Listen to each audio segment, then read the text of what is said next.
التقتا فئة تقاتل في سبيل الله وأخرى كافرة يرونهم مثليهم رأي العين والله يؤيد بنصره من يشاء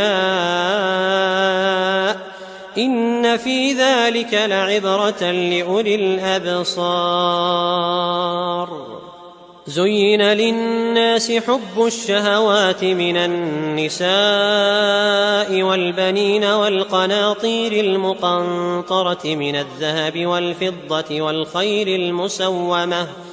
والخيل المسومة والأنعام والحرث ذلك متاع الحياة الدنيا والله عنده حسن المآب. قل أنبئكم بخير من ذلكم للذين اتقوا عند